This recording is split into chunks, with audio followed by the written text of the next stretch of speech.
Hello students, good morning, good afternoon, good evening. This is your social science teacher and today we are going to start a new chapter from the book history. Chapter name is The Making of a Global World. Okay, so this chapter is all about globalization from the pre-modern history to the modern history. That means from ancient time to the modern time, we would study about the globalization first. But before starting this chapter, before starting the term from global world, globalization, we need to understand the word globalization. What is globalization? तो globalization आपने कई बार सुना होगा. Globalisation आप आज भी सुनते हैं. और ग्लोबलाइजेशन का अगर हम सिंपल से मीनिंग देखें तो हमारा जो पूरा वर्ल्ड है इसमें ऐसा नहीं है कि जो ह्यूमंस थे वो केवल इंडिया में ही थे या वो केवल किसी एक जगह पर ही थे. लेकिन क्या था कि एंशिएंट टाइम से ही हर जगह जगह लोग क्या थे, निवास करते थे, रहते थे लोग. लेकिन उनको एक दूसरे के बारे में पता नहीं होता था कि कौन कहाँ है. कि मतलब कोई व्यक्ति अगर इंडिया में रह रहा है तो उसे पता नहीं था कि दूसरी कंट्री कहीं दूसरी जगह की कोई दूसरा जो जगह है पूरे वर्ल्ड में वहां पर भी कोई लोग रहते हैं. क्योंकि बहुत लॉन्ग डिस्टेंसेस हुआ करते थे तो लोगों को एक दूसरे के बारे में मालूम नहीं हुआ करता था. मींस जो एशिया में के अंडर रहने वाले हैं उनको यूरोपियंस के बारे में पता नहीं है कि वहां पर भी लोग रहते हैं. क्यों नहीं पता है? क्योंकि वो आपस में कनेक्टेड नहीं थे. क्यों कनेक्टेड नहीं थे? क्योंकि बहुत बड़े बड़े डिस्टेंसेस थे, बहुत बड़ी बड़ी डिस्टेंस था जिस कारण से वो एक दूसरे को नहीं मिल पाते थे. और क्या थी? पॉपुलेशन कम थी. लेकिन आज क्या है? आज आप पूरे वर्ल्ड में किसी भी जगह किसी भी व्यक्ति से मिल सकते हैं, वर्ल्ड में किसी भी जगह जा सकते हैं. क्योंकि आज हमारा पूरा वर्ल्ड क्या है? लिंक्ड है आपस में.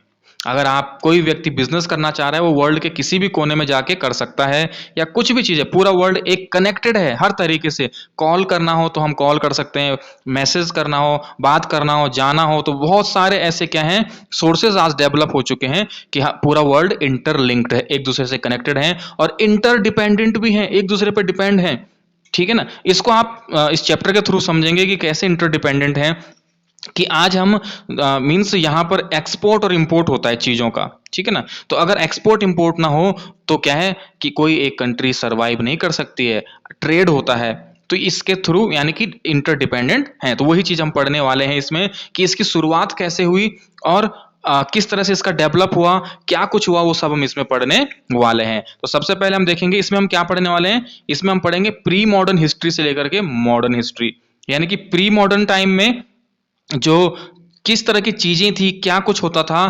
फिर मॉडर्न हिस्ट्री में क्या है, आज की मॉडर्न वर्ल्ड जो है उसमें आज क्या हो रहा है. फैक्टर्स ऑफ ट्रांजिशन, जो ट्रांजिशन एक जगह से दूसरी जगह हुआ उसके क्या क्या फैक्टर्स थे. क्या है? ट्रेड, ट्रेड होता था, फूड है, डिजीज है, टेक्नोलॉजी है, इनको हम पढ़ने वाले हैं. दूसरे क्लासिफिकेशन अगर हम एक देखें तो प्री मॉडर्न से मॉडर्न वर्ल्ड के बारे में हम पढ़ने वाले हैं कि प्री मॉडर्न से जो मॉडर्न वर्ल्ड आज बना है ये कैसे बना है. या इसमें हम पढ़ेंगे इकोनॉमिक डेवलपमेंट और rebuilding the world.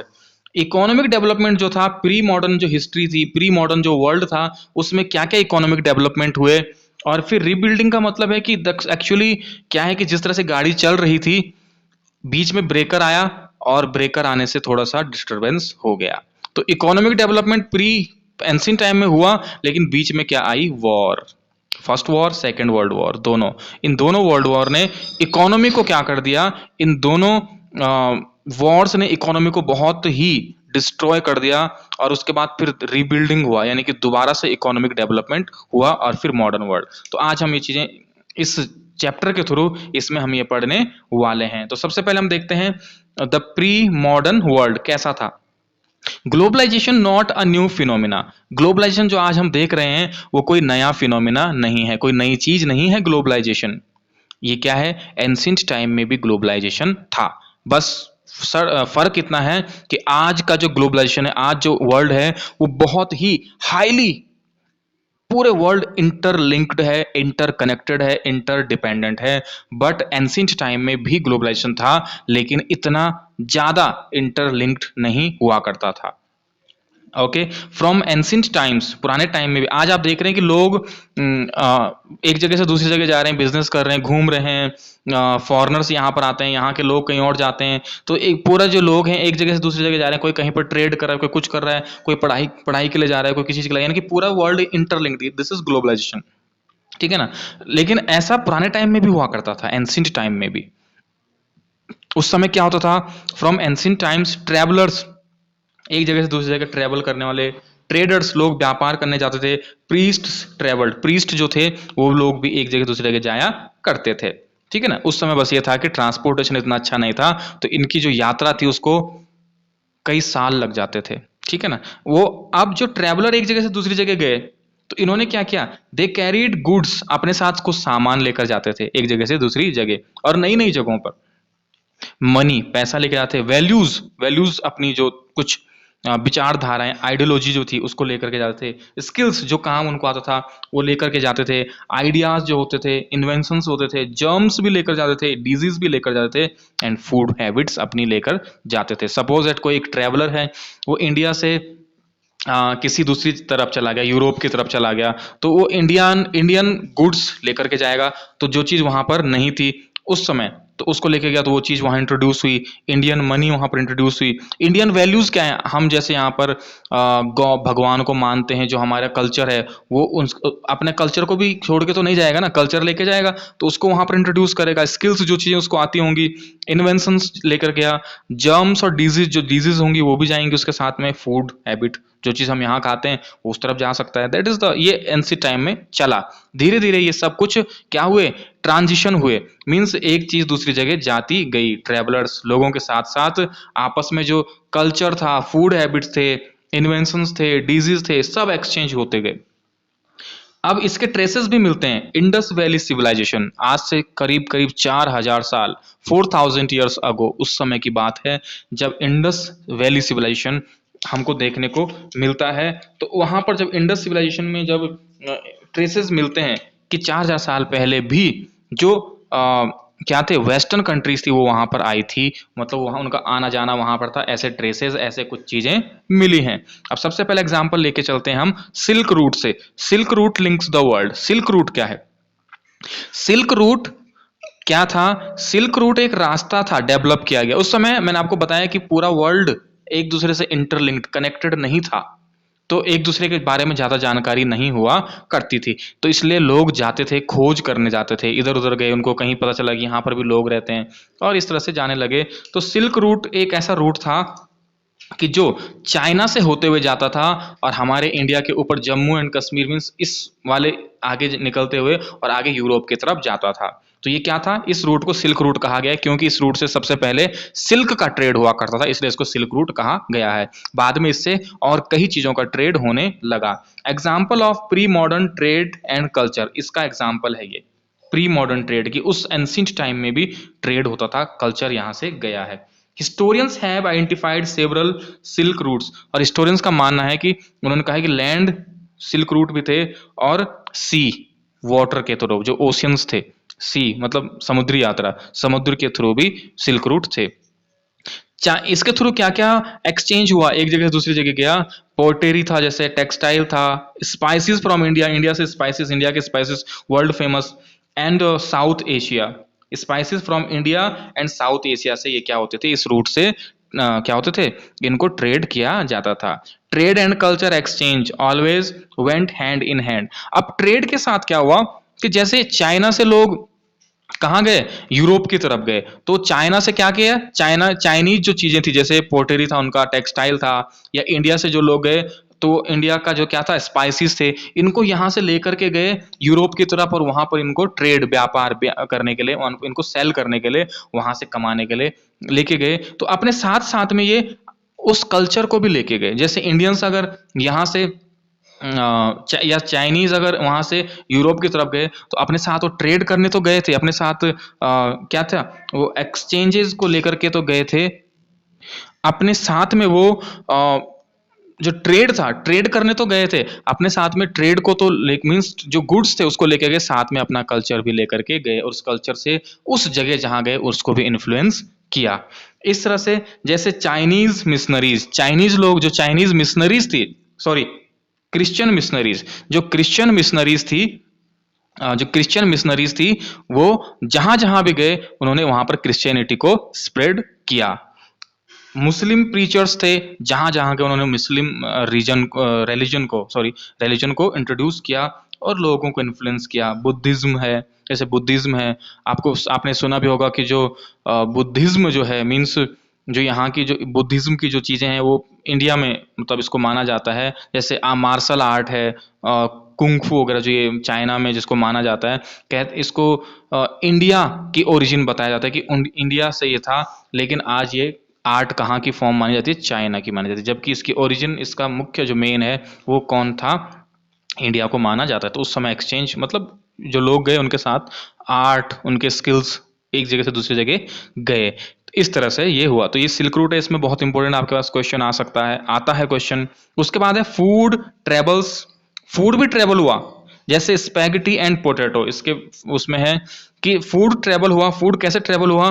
Traders and travellers introduce new crops to the land they travel. जो ट्रेवलर्स थे, ट्रेडर्स थे, व्यापारी थे, जहां जहां वो जाते थे अपने साथ साथ वो क्या करते थे, उस जगह पर नई नई क्रॉप्स को जो अपने साथ जो लेकर जाते उसको इंट्रोड्यूस करते थे। एग्जाम्पल है जैसे नूडल्स जो है, ये एक चाइनीज फूड है, बट इसको वेस्टर्न जो कंट्रीज है वहां पर इसको स्पैगेटी के नाम से माना जाता है। पास्ता एक इटालियन डिश आज मानी जाती है, जबकि ये क्या है, Arab traders took them to Sicily in 5th century. Arab traders इसको सिसली और इटली के कुछ एरियाज में इंट्रोड्यूस उन्होंने पास्ता को किया था, अरब ट्रेडर्स ने, लेकिन अब वो वहीं की बन गई। मींस आज इसको क्या माना जाता है, इसको इटालियन डिश माना जाता है, जबकि इसको किसने इंट्रोड्यूस किया था, अरब ट्रेडर्स ने किया था। नूडल्स है, चाइना में इसको नूडल्स कहा जाता है, वेस्टर्न कंट्रीज में इसको स्पैगेटी कहा जाता है। इससे भी आपका क्वेश्चन आता है, तो आपने एग्जाम्पल देना है, नूडल्स, पास्ता वगैरह इनका एग्जाम्पल देना है।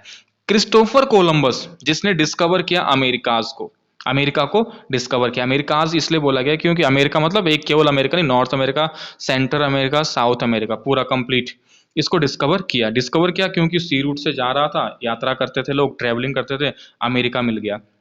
उसने क्या किया, introduction of potatoes, soya, groundnut, maize, tomatoes, chillies, sweet potatoes etcetera to Asia and Europe. अब बस जब अमेरिका गया तो उसने देखा कि अमेरिका में क्या था, वहां पर जो लैंड्स थे वो बहुत फर्टाइल लैंड्स उसने देखे, वहां पर उसने ये सारी क्रॉप्स देखी, पोटैटो, सोया, ग्राउंडनट, ये सारे जितने भी यहाँ पर लिखे हुए हैं इन सबको देखा, और कोलंबस इनको लेकर आया और उसने इसको कहाँ इंट्रोड्यूस करवाया, पूरे एशिया और यूरोप में।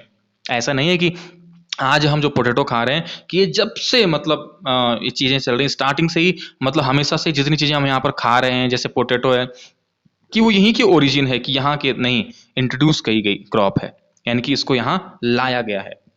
और आज आज आप देख रहे हैं कि किसी भी एक कंट्री में जितनी डिशेस पूरे वर्ल्ड में मिलती हैं, सब जगह मिलती हैं, दिस इज ग्लोबलाइजेशन। लेकिन एक टाइम ऐसा था कि एक जगह केवल एक ही क्रॉप हुआ करती थी, मीन्स हो सकता है कि कोई क्रॉप यहाँ पर ना इंट्रोड्यूस हुई हो तो वो यहाँ पर नहीं मिलेगी, वो जहां है वहीं मिलेगी, लेकिन एक्सचेंज हुई एक जगह दूसरी जगह। आज पोटैटो हर जगह हैं, ये सारे जो डिशेज हैं, ये हर तरह की डिश हर जगह मिलती हैं क्योंकि ये एक्सचेंज हुई हैं, एक जगह से दूसरी जगह गई हैं। तो उसने वहां पर जैसे कोलंबस ने देखा कि ये सारी चीजें क्रॉप्स थी, इनको इंट्रोड्यूस उसने किया। Then example of long distance culture exchange. Long distance जो है उस क्या एग्जाम्पल है, कल्चर एक्सचेंज का मतलब बहुत लंबी लंबी यात्राएं करके जो कल्चर था एक जगह दूसरी जगह एक्सचेंज होता गया। Crops could make differences between life and death. कभी कभी क्रॉप जो थी वो जिंदगी और मौत का सवाल बन जाती थी। जैसे एक एग्जाम्पल है यहाँ पर कि जो यूरोपियंस थे, वहां पर क्या हुआ कि यूरोप में जो पुअर थे, यूरोपियन पुअर्स थे, तो पोटैटो बहुत ही सस्ता पड़ता था, मतलब सस्ती क्रॉप थी। तो वहां के जो लोग थे, जो गरीब लोग जो थे, वो केवल पोटैटो को ही ग्रो करने लगे और पोटैटो पे ही सरवाइव करने लगे क्योंकि ये काफी सस्ता हो जाता। तो पुअर लोग इसी पे डिपेंड थे, यूरोपियंस। लेकिन एक टाइम ऐसा है कि आयरिश पोटैटो फेमाइन हो गया, मतलब पोटैटो जो क्रॉप थी वो फेलियर हो गई और पोटैटो की शॉर्टेज हो गई, और पोटैटो मतलब पूरी तरह से डिस्ट्रॉय हो जाना। तो जो केवल एक ही क्रॉप पे सरवाइव कर रहे थे, पोटैटो पे, तो उस कारण से उनके लिए प्रॉब्लम आ गई। और प्रॉब्लम आ गई तो उस दौरान जो आयरिश पोटैटो फेमाइन था, मोर देन 1 मिलियन लोग जो थे यूरोप में, उनकी डेथ हो गई, जो गरीब लोग थे, जो पोटैटो की ग्रो मतलब पोटैटो को ग्रो कर रहे थे। तो ये फूड ट्रेवल्स है, सेपरेट क्वेश्चन आता है, just right about the food travels. Okay, how the food travels ancient time, इस तरह के कुछ भी क्वेश्चन आ सकता है। अगला है कॉन्क्वेस्ट, डिजीज एंड ट्रेड। अब ऐसा नहीं है कि केवल लोग एक जगह से दूसरी जगह जाते थे और ट्रेड ही करते थे या फिर फूड ही ट्रेवल हुआ, नहीं। कॉन्क्वेस्ट एक जगह से दूसरी जगह जाके उस जगह को जीतना, कॉन्कर करना। डिजीज भी उनके साथ गए, ट्रेड भी हुआ। कैसे हुआ? ये हुआ डिस्कवरी ऑफ सी रूट्स। जब सी रूट की डिस्कवरी हुई, पहले तो लैंड रूट्स थे तो उस समय थोड़ा डिफिकल्ट था, लेकिन जब डिस्कवरी ऑफ सी रूट्स की डिस्कवरी हुई, यूरोपियन सेलर जो थे, क्योंकि यूरोप एक काफी स्ट्रांग जगह बनकर उभर रहा था, जो सबसे ज्यादा डेवलपमेंट हुआ पहले यूरोप में हुआ, यूरोपियन हर जगह इधर उधर जाते गए। तो यूरोपियन सेलर जो थे सेल टू डिफरेंट पार्ट्स, जब सी रूट डिस्कवर हुए तो वो सेल करने लगे, यात्रा करने लगे अलग अलग पार्ट में जा करके, क्योंकि जो पूरा जब तक सी रूट डेवलप नहीं थे तो तब तक क्या था, लैंड के थ्रू जाना बहुत टफ पड़ जाता था। लेकिन जब पूरा सी रूट खुल गया तो सब लोगों ने अपनी अपनी जो शिप्स थी वो पानी में उतारी, ओशियंस में उतारी, और एक जगह से दूसरे के जो घूमने लगे, जाने लगे। इस दौरान क्या हुआ, Americas vast opportunity for crops and minerals. कुछ यूरोपियंस थे जो अमेरिका से टकरा गए, अमेरिका पहुंच गए, मीन्स सी रूट यात्रा करते करते अमेरिका पहुंच गए। और अमेरिका जब पहुंच गए तो उन्होंने क्या देखा, अमेरिका की खोज का मतलब क्या है कि अमेरिका को किसी ने इन्वेंशन नहीं किया है उसका कि अमेरिका बनाया गया हो या ढूंढा हो, कहीं खो रखा था, नहीं। अमेरिका अपनी जगह था, लेकिन पूरे वर्ल्ड की हिस्ट्री में, मतलब लोगों की नजर में बाद में आया कि अमेरिका भी है कोई जगह, मतलब वहां पर बहुत कम लोग रहते थे, ट्राइबल पीपल वहां पर रहते थे, बहुत कुछ लोग ट्राइबल सीधे साधे बेचारे लोग वहां पर रहा करते थे। तो जब यूरोप बाकी पूरे विश्व में कैसा था, डेवलपमेंट चल रहा था, पूरा डेवलपमेंट हो रहा था, लेकिन वहां कुछ नहीं था क्योंकि वो पूरे वर्ल्ड से कटा हुआ था, अलग था, मीन्स उसके बारे में किसी को पता नहीं था। लेकिन जब यूरोपियंस यहाँ गए तो उन्होंने देखा, अमेरिका की खोज करी, जब यहाँ पर खोज करी, यहाँ पर मिली, तो उनको लगा कि यहाँ पर काफी अपॉर्चुनिटी क्रॉप्स, क्योंकि वहां पर लैंड, ग्रास लैंड्स बहुत अच्छे थे, फर्टाइल लैंड थे, तो उन्होंने देखा कि यहाँ पर क्रॉप्स बहुत अच्छी हो सकती है, एंड मिनरल्स में बहुत क्या था, ये आगे था। इस तरह से एक क्वेश्चन आपके पास इस तरह से ये भी आता है कि एक the fable city of gold, El Dorado, ठीक है ना। तो ये क्वेश्चन आता है, मतलब उस समय इस तरह के मिनरल्स वगैरह एंड प्रीसियस स्टोन्स वगैरह, ये सारी चीजें मिल रही थी। तो इन्होंने यहाँ पर गए, क्या किया यहाँ पर जाके, यहाँ के लोगों ने जाहिर सी बात है कि इनको ऐसा तो नहीं बोला होगा कि हाँ आप आइए यहाँ रहिए जो मर्जी करिए।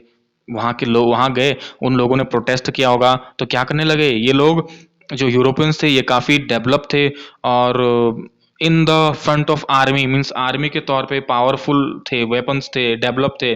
तो ये गए वहां पर, वहां अमेरिका में जो रहने वाले लोग तो ट्राइबल्स थे, उनके पास इस तरह के एडवांस वेपन्स नहीं थे, तो आपस में मतलब यूरोपियन वहां जाकर उनसे लड़ने लगे, लड़े होंगे, लड़ाई हुआ, इन्होंने वेपन्स का इस्तेमाल किया, उन्होंने भी इस्तेमाल किया होगा जो कुछ उन्हें मिला, जिस तरह के थे। तो इस तरह से इन्होंने देखा कि फिर वहां पर जाके उन लोगों को क्या करने लगे, कॉलोनीज बनाने लगे, अपना गुलाम बनाने लगे, ठीक है।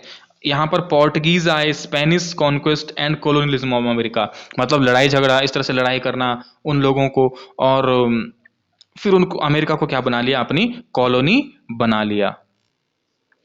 Not only with the help of weapons but with the help of disease.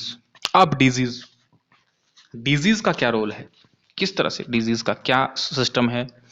अब जब जो पोर्टुगीज गए, स्पेनिश गए, यूरोपियंस जितने भी थे, मतलब ये लोग जब अमेरिका पहुंचे तो वहां के जो ट्राइबल पीपल्स थे उन्होंने प्रोटेस्ट किया होगा, तो अभी लड़े, तो इनके पास वेपन्स थे कुछ अच्छे से, जो ट्राइबल अमेरिकन थे उनके पास उतने अच्छे वेपन्स नहीं हो सकते, उन्होंने पत्थरों से, डंडों से लड़ाई की हो, इस तरह से।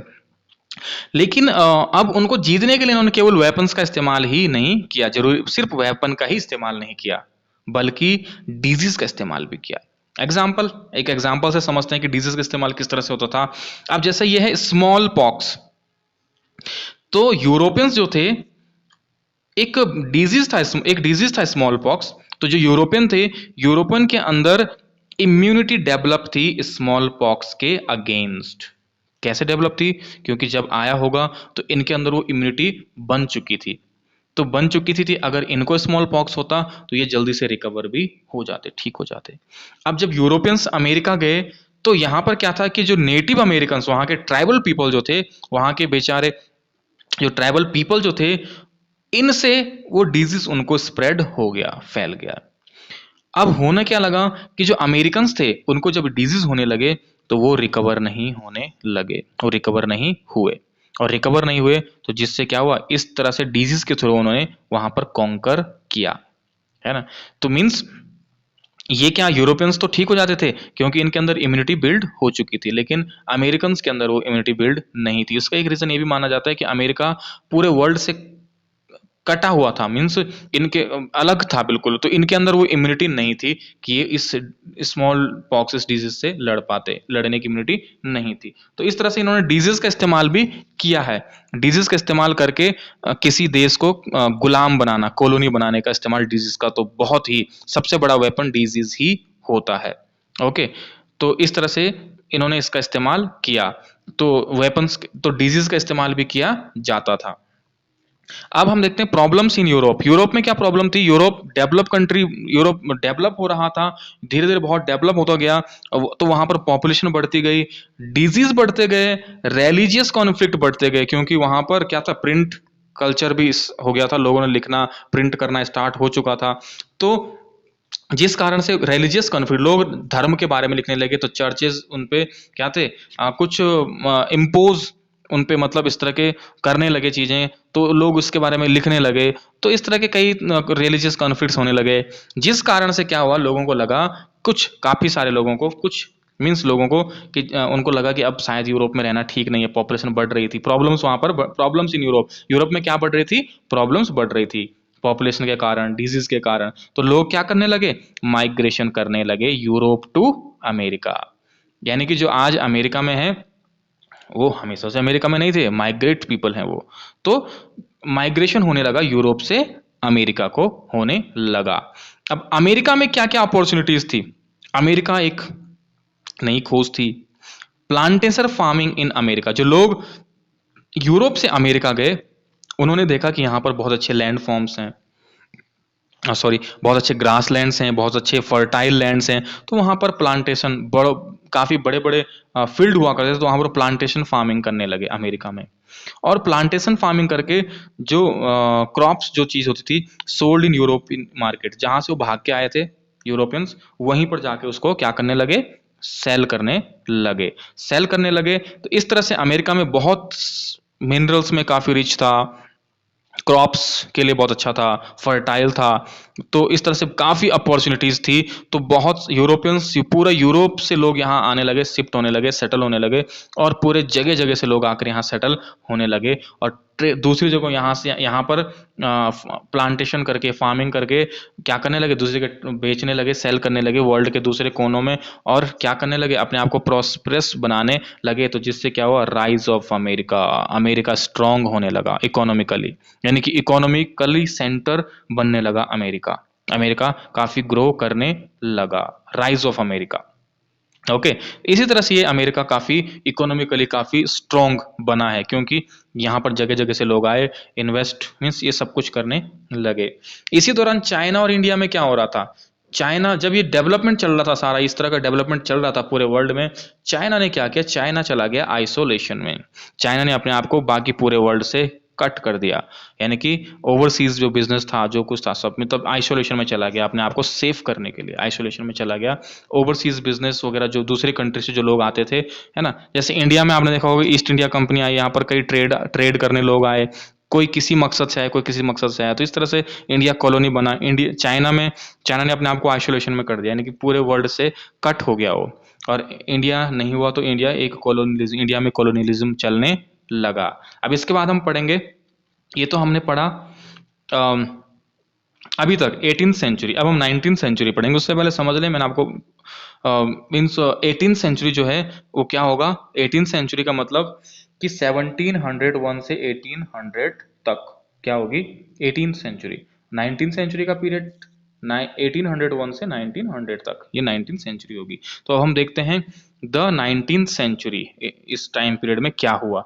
Due to political, social and cultural technological factors, world changed a lot. Political कारणों से, सोशल कारणों से, कल्चरल, टेक्नोलॉजिकल, टेक्नोलॉजी भी धीरे धीरे, एक तरफ टेक्नोलॉजी भी क्या हो रही थी, बहुत ग्रो कर रही थी, कल्चर एक जगह दूसरी जगह एक्सचेंज हो रहा था, सोसाइटीज बन रही थी, सोशल डेवलपमेंट हो रहा था, पॉलिटिकल पावर, कॉलोनियलिज्म चल रहा था। जो स्ट्रॉन्ग, जो स्ट्रॉन्ग कंट्रीज थी, वो क्या कर रही थी, वो दूसरी जगहों पर जा जा करके ट्रेड के लिए जाते थे और उनको अपनी कॉलोनीज बना रहे थे। तो इससे वर्ल्ड चेंज होने लगा बहुत ज्यादा। Economist identified 3 types of movement या फ्लो। इकोनॉमिस्ट ने 3 तरह के मूवमेंट आइडेंटिफाई किए, या 3 तरह के 3 फ्लो आइडेंटिफाई किए। क्या था, flow of trade, flow of labour, flow of capital. Flow of trade trade flow करने लगा, क्योंकि ट्रेड अब सीमित नहीं रह गया था। लोग एक जगह से दूसरी जगह ट्रेड करने जाने लगे, तो यहाँ का ट्रेड वहां जाने लगा, वहां का ट्रेड, यानी कि ट्रेड पूरे वर्ल्ड में फ्लो करने लगा। फ्लो ऑफ लेबर, जो लोग जैसे यूरोपियन यहाँ चले गए तो लेबर भी फ्लो करने लगी, एक जगह से दूसरी जगह लोग जाने लगे, काम करने लगे। ये क्या करते थे कि कुछ दो चार लोगों को पकड़ के लेके गए, अमेरिका लेके चले गए, वहां पर एक लैंड पे प्लांटेशन फार्मिंग करने लगे और उनसे वहां पर काम करवाने लगे। तो इस तरह से लेबर फ्लो होने लगी। फ्लो ऑफ कैपिटल, दो तरह के कैपिटल थे, short term capital, long term capital. Capital भी एक जगह दूसरी जगह फ्लो करने लगी, जिससे क्या हुआ, interrelationship among all three flows, इन सब में इंटर रिलेशनशिप था। क्यों? ट्रेड आपस में जुड़ा हुआ है, लेबर से कैपिटल से एक दूसरे से इंटरलिंक्ड ये थे, जिससे क्या हुआ, इम्पैक्ट ऑन पीपल्स लाइफ, लोगों की जीवन पे प्रभाव पड़ने लगा। Inter connection sometimes could broken, कभी कभी क्या होता था कि ये जो इंटर कनेक्शन था वो ब्रोकन हो जाता है, टूट जाता था। कैसे टूट जाता? क्योंकि restriction on the movement of labour, जब रेस्ट्रिक्शन लगा दी जाती थी लेबर के मूवमेंट पे, ठीक है ना, यानी कि किसी कंट्री ने रेस्ट्रिक्शन लगा दिया तो क्या होगा, इंटरकनेक्शन टूट जाएगा। कैसे, वो हम अभी आगे पढ़ने वाले हैं। सबसे पहले a world economy takes shape, अब वर्ल्ड की इकोनॉमी शेप ले रही थी, पूरे वर्ल्ड की economy. Idea about self sufficiency in food, अब अभी तक क्या था कि जब तक सब कुछ मींस इतना डेवलप नहीं हुआ था, तो जो भी एक कंट्री, जो भी एक जगह इतना एग्रीकल्चर कर पाती, यानी कि इतना फार्मिंग के थ्रू या किसी भी तरह से इतना ग्रो कर पाती कि अपने लिए वो खाने के लिए सफिशियंट क्रॉप्स ग्रो कर पाते, तो उसको डेवलप माना जाता है कि हाँ ये चीज बिल्कुल ठीक है। लेकिन अब क्या होने लगा कि अब ये था कि जो सेल्फ सफिशिएंसी, जो केवल इतना ही ग्रो कर पा रहे हैं, यानी कि जो केवल इतना ही एग्रीकल्चर से थ्रू या किसी भी तरह से जो केवल इतना ग्रो कर पा रहे हैं कि सिर्फ अपने लिए सीमित हो, उसको डेवलप नहीं कहा जाने लगा। क्यों? रीजन था इंडस्ट्रियलाइजेशन, क्योंकि पूरे ऑल ओवर वर्ल्ड में इंडस्ट्रियलाइजेशन चल रहा था। तो अब ये माने जाने लगा कि डेवलपमेंट का मतलब, पहले तो ये माना जाता था कि डेवलपमेंट का मतलब कि हाँ भाई एक कंट्री इंडिया, इंडिया में लोग इतना कर रहे हैं कि अपने खाने के लिए बराबर है उनके पास, बिल्कुल ठीक ठाक है, कोई प्रॉब्लम नहीं है। लेकिन अब इस टाइम तक आते आते क्या हो गया था कि 18th सेंचुरी में, मींस कि अब जो केवल अपने लिए ही ग्रो कर रहा था उसको डेवलप कंट्री नहीं कहा जाने लगा। डेवलपमेंट का मतलब था कि अगर आप के कंट्री में इंडस्ट्रीज हैं तो आप डेवलप हैं, क्योंकि इंडस्ट्रियलाइजेशन चल रहा था। तो इसी दौरान एक और चीज यहां पर आती है, कॉर्न लॉज। कॉर्न लॉ जो था, इसकी नीड सबसे पहले बात करेंगे, इसकी क्या नीड थी, इसकी जरूरत क्यों पड़ी। कॉर्न लॉज की जरूरत पड़ने का जो कारण, जो ब्रिटेन है, ब्रिटेन में कॉर्न को ग्रो किया जाता था ब्रिटेन में। तो ब्रिटेन का जो एग्रीकल्चरिस्ट थे, उन्होंने माना कि अगर हम दूसरे कंट्री से भी लिंक्ड रहेंगे तो दूसरी जगह से कॉर्न हमारे यहाँ ब्रिटेन में इंपोर्ट होकर के आएगा। तो अगर वो कॉर्न सस्ता हुआ तो हमारी कंट्री, हमारे जो जगह का जो कॉर्न है, ये एग्रीकल्चरिस्ट ने बोला कि यहाँ का जो कॉर्न है वो अगर कॉस्टली हुआ तो लोग खरीदेंगे नहीं, इससे हमें नुकसान हो जाएगा। तो इसलिए उन्होंने क्या किया, एक कॉर्न लॉज बना लिया, रेस्ट्रिक्शन लगा दिया, ट्रेड बैरियर लगा दिया। ट्रेड बैरियर का मतलब कि बाहर से कुछ भी ब्रिटेन में क्या होता, नहीं आ सकता था, कुछ भी चीज इंपोर्ट करके नहीं मंगाई जा सकती थी। उन्होंने गवर्नमेंट से बात करी और गवर्नमेंट को बोल दिया कि आप कॉर्न लॉज बनाओ और यहाँ कुछ भी नहीं आएगा बाहर से, बस। अब ये हुआ तो इसका इंपैक्ट क्या हुआ, इसका इंपैक्ट ये था कि इसका इंपैक्ट ये हुआ कि अब वो मनमाने दामों पर जो एग्रीकल्चरल जो थे, एग्रीकल्चरिस्ट जो थे, वो उस, हालांकि उन्होंने बैन सब कुछ कर दिया था लेकिन इसको नाम कॉर्न लॉज दिया गया है। तो उन्होंने क्या किया, उन्होंने ये माना, उन्होंने मीन्स उनके अपने मनमाने दाम चलने लगे, तो लोग क्या थे, फोर्सफुली उनको खरीदना पड़ा, क्योंकि जब बाहर से कुछ इंपोर्ट ही नहीं होना है। तो इससे क्या हुआ कि जो इंडस्ट्रियलिस्ट थे उनको नुकसान होने लगा। क्यों? क्योंकि जब बाहर से कुछ आएगा नहीं तो उनकी इंडस्ट्रीज कैसे ग्रो करेंगी। तो इस कारण से उन्होंने गवर्नमेंट को फिर फोर्स किया कि क्या किया जाए, अबॉलिश ऑफ कॉर्न लॉज, की कॉर्न लॉ को अबॉलिश किया जाए। इसका इंपैक्ट क्या हुआ, अब गवर्नमेंट ने अबॉलिश कर दिया कॉर्न लॉज को, अब रेस्ट्रिक्शन बंद हो गए, रेस्ट्रिक्शन जो था, ट्रेड बैरियर था, वो सब खुल गए और अब इंपोर्ट होने लगा। अब इसका इंपैक्ट क्या हुआ एबॉलिशमेंट ऑफ कॉर्न लॉज का, इसका ये हुआ कि इंपोर्ट ऑफ फूड इंपोर्ट होने लगा। और जो इंपोर्ट हुआ जो फूड था वो काफी सस्ता, काफ़ी अच्छा था, लोग उसको खरीदने लगे, उसका उस पे डिपेंड होने लगे। तो इनकी जो कंट्री का जो जो एग्रीकल्चरिस्ट थे, उनके कॉस्ट, उनके दाम गिरने लगे, और जब दाम गिरने लगे तो उनको नुकसान होने लगा। Cost fell down to and British agriculture unable to compete। जो ब्रिटिश एग्रीकल्चर था, वो उस इंपोर्ट को, जो ब्रिटिश एग्रीकल्चर जो था, वो उस इंपोर्ट हुए हुए गुड्स, उस इंपोर्ट हुए हुए गुड्स से compete नहीं कर सकता था। और जिस कारण क्या हुआ, अनएम्प्लॉयमेंट रेज्ड, अनएम्प्लॉयमेंट बढ़ गया, मतलब जो एग्रीकल्चरल सेक्टर जो था वो काफी क्या हो गया, पिछड़ गया, इतना compete नहीं कर पाया, तो अनएम्प्लॉयमेंट बढ़ने लगा। जिससे क्या हुआ, जो लोग वहां पर एग्रीकल्चर वर्क कर रहे थे, उन लोगों ने सोचा कि अब इस तरह से नहीं चल पाएगा, वो वहां से माइग्रेट होने लगे। कहाँ माइग्रेट होने लगे, सिटीज की तरफ। और सिटीज में माइग्रेट होने लगे तो वहां पर उन्होंने क्या किया, वहां पर इंडस्ट्रियलाइजेशन चल रहा था, पूरे इंडस्ट्रियलाइजेशन चल रहा था, तो अब वो इंडस्ट्रीज में इंडल्ज होने लगे, इंडस्ट्रीज में, क्योंकि अब एग्रीकल्चर में कोई स्कोप नहीं दिख रहा था उनको, तो इंडस्ट्रीज में होने लगे। तो अब इंडस्ट्रीज में जाने लगे, तो अब क्या होने लगा, जो एग्रीकल्चरल सेक्टर था उसमें लोग कम हो गए, यानी कि फार्मिंग में लोग कम थे, और इसमें ज्यादा थे। Consumption in British rose, sorry Britain rose. अब यहाँ पर कंजप्शन बढ़ने लगा, सारे लोग, ज्यादा लोग इंडस्ट्रीज में हैं, खेती कम हो रही है, तो अब इनको फूड वगैरह सारा कुछ चाहिए, फूड की डिमांड बढ़ी, फूड की डिमांड बढ़ने लगी, क्योंकि सभी लोग यहाँ इंडस्ट्री में, सिटीज में आ रहे थे, तो फूड की जो डिमांड बढ़ी, उससे क्या हुआ, अब as the demand for food increased, it had multi-dimensional impact on the world economy। जब इसकी डिमांड बढ़ी, तो अब इसका क्या होने लगा, जो ब्रिटेन जो था वहां पर इंपोर्ट ज्यादा उनको अब ज्यादा क्या थी, जरूरत थी फूड की, अब वो ज्यादा डिमांड करने लगे। तो इससे क्या होने लगा कि अब expansion of agriculture land, land के लिए, एग्रीकल्चरल लैंड जो थे उसका एक्सपेंशन होने लगा, लोग मतलब फॉरेस्ट को काट काट के मतलब एग्रीकल्चर लैंड बनाने लगे, जगह जगह एग्रीकल्चर लैंड बनाने लगे, जिससे क्या होने लगा, माइग्रेशन होने लगा। और माइग्रेशन होने लगा, तो अब क्या होने लगा, माइग्रेशन का मतलब लोग, सपोज दैट किसी को, जो ब्रिटेन में है या यूरोप में जो इंडस्ट्रीज में जो लोग इन्वॉल्व हैं, अब उनको खाने की सप्लाई कहाँ से आ रही है, अमेरिका, अमेरिका में एग्जाम्पल के तौर पे, ठीक है, अमेरिका में एग्रीकल्चर लैंड एक्सपेंस किए जा रहे हैं। अब वहां से क्या हो, अब यहाँ के लोग अमेरिका जाने लगे, वहां पर एग्रीकल्चर करने लगे। उन्होंने कहा कि आप भाई सभी लोग इंडस्ट्रीज में इन्वॉल्व हैं, तो हम ठीक है, हम क्या करते हैं, हम उनके लिए खाने की व्यवस्था करेंगे, और हम क्या करेंगे, एग्रीकल्चर लैंड, एग्रीकल्चर वर्क करके हम यहाँ से कमाएंगे। तो अब लोग माइग्रेट होने लगे, लोग ऐसी जगहों पे जाने लगे जहां पर वो लैंड जो था उसको एक्सपेंड करने लगे और कृषि कार्य करने लगे, तो माइग्रेशन होने लगा। अब इतने दूर से अगर अमेरिका से अगर यूरोप की तरफ जो फूड है वो आएगा, तो उसके लिए क्या जरूरत पड़ेगी, ट्रांसपोर्टेशन, जिससे हुआ डेवलपमेंट रेलवेज का। अब दूर दूर के डिस्टेंस से, तो उससे डेवलपमेंट हुआ रेलवेज का, यानी कि कंस्ट्रक्शन चलने लगा। By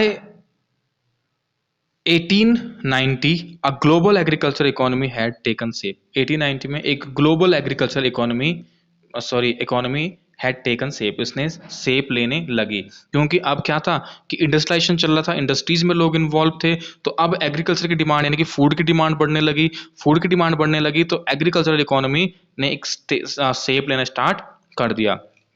impact on Indian economy, Indian economy पे इससे क्या इम्पैक्ट पड़ा कि यहाँ पर भी जो ब्रिटिशर्स थे, उन्होंने देखा कि यहाँ इंडिया में भी काफ़ी पॉसिबिलिटीज़ हैं, यहाँ पर भी एग्रीकल्चर वर्क किया जा सकता है, तो उन्होंने यहाँ पर क्या किया, network of irrigation was developed by Britain, Britain के द्वारा इरिगेशन फैसिलिटीज़ बनानी, एक नेटवर्क बनाया जाने लगा, मतलब कैनाल्स वगैरह, इरिगेशन किया जा सके, सिंचाई, मतलब कि ऐसा इन्होंने यहाँ पर एक नेटवर्क बनाना स्टार्ट कर दिया, ताकि यहाँ पर ज़्यादा ज़्यादा एग्रीकल्चर करके यहाँ से फूड क्या होने लगा, पूरे वर्ल्ड में बाकी जगहों जहाँ इंडस्ट्रियलाइजेशन, मतलब जहाँ पर लोग काम करे, जहाँ डेवलपमेंट था, वहाँ फूड ग्रेन, यहाँ से ब्रिटिशर्स लोग फूड वहाँ सप्लाई करने लगे, जिस कारण एक बार यहाँ पर ऐसा भी हुआ है कि कई बार, एक बार नहीं, एक दो बार फेमाइन भी आया है, क्योंकि यहाँ का सारा फूड बाहर सप्लाई होता था एंशिएंट ब्रिटिशर्स के टाइम पे, ठीक है ना।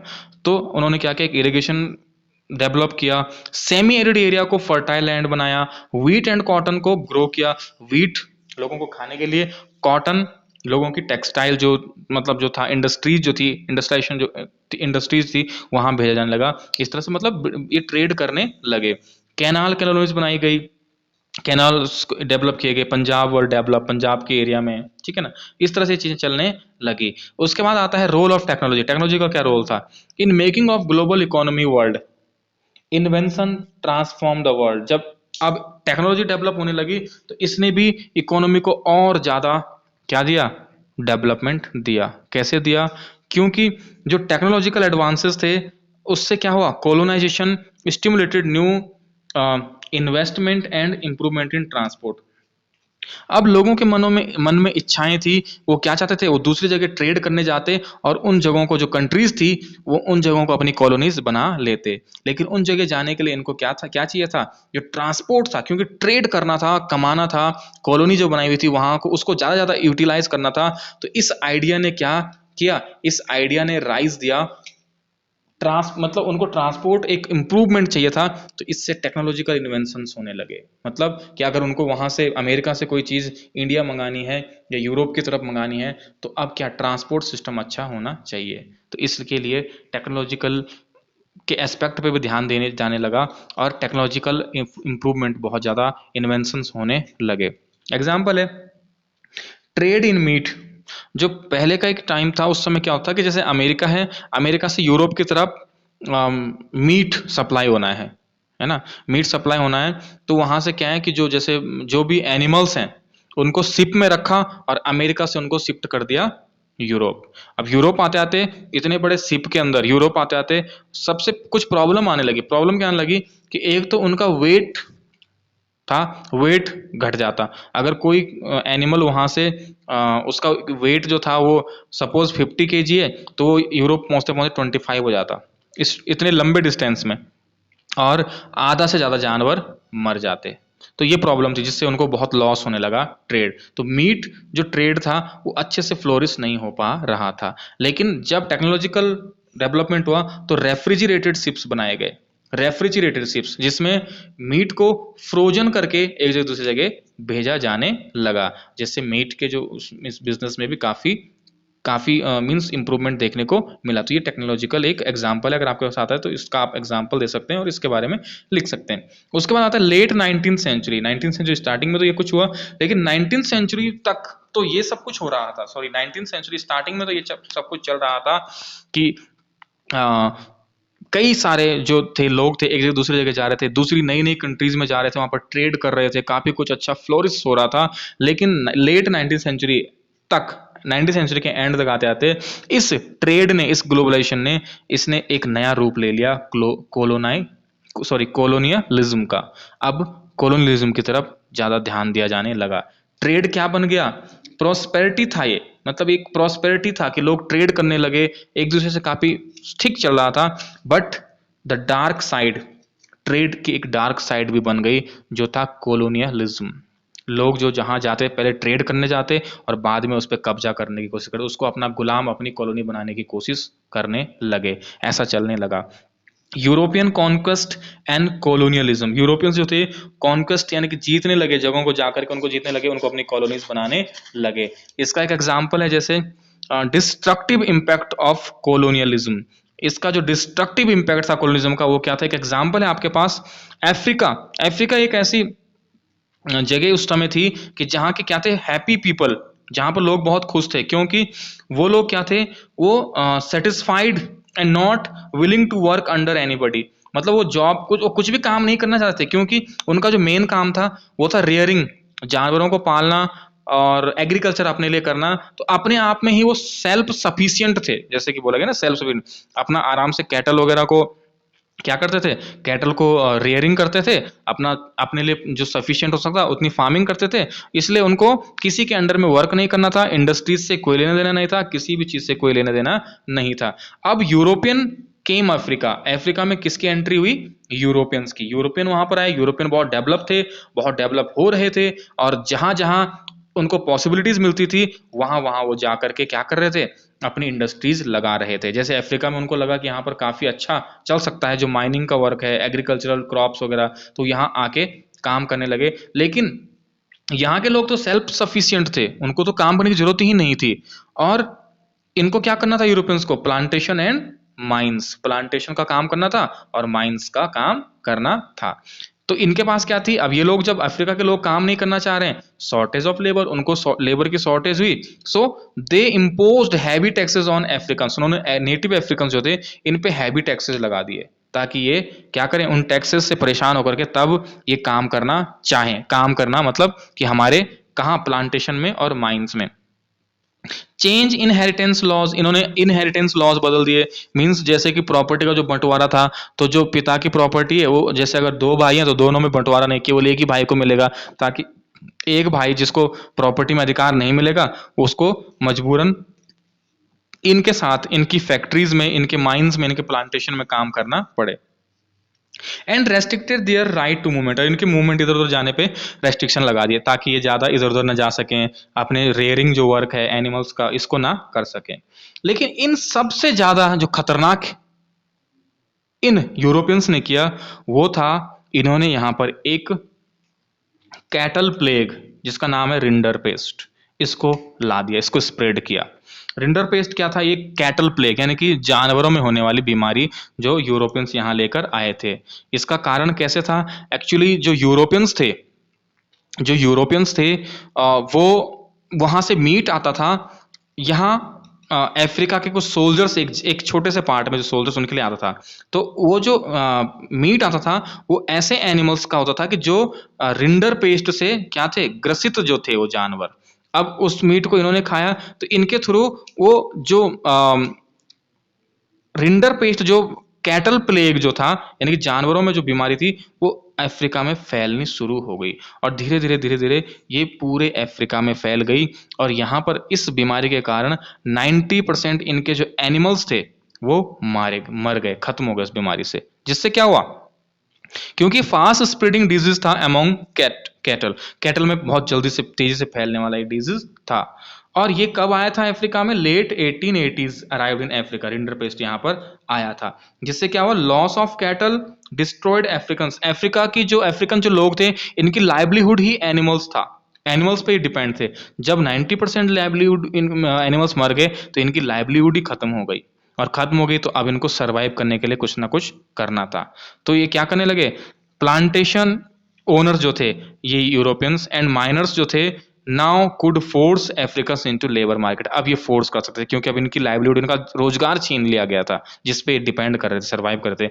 अब फोर्सफुली इनको इनके काम में, मतलब इनको लेबर मिल सकती थी। तो इस तरह से इन्होंने डिजीज का इस्तेमाल करके अफ्रीका में, मीन्स ये आपके पास सेपरेट क्वेश्चन आता है व्हाट इज रिंडर पेस्ट या एक्सप्लेन द रिंडर पेस्ट, तो आपने इसको एक्सप्लेन करना है। तो इस वीडियो में हम यहीं तक देखेंगे, बाकी नेक्स्ट का जो चैप्टर है, रिमेनिंग पार्ट है, वो हम नेक्स्ट वीडियो में डिस्कस करेंगे। Okay, thank you. I hope आपको ये चैप्टर समझ में आया होगा। Okay, thank you.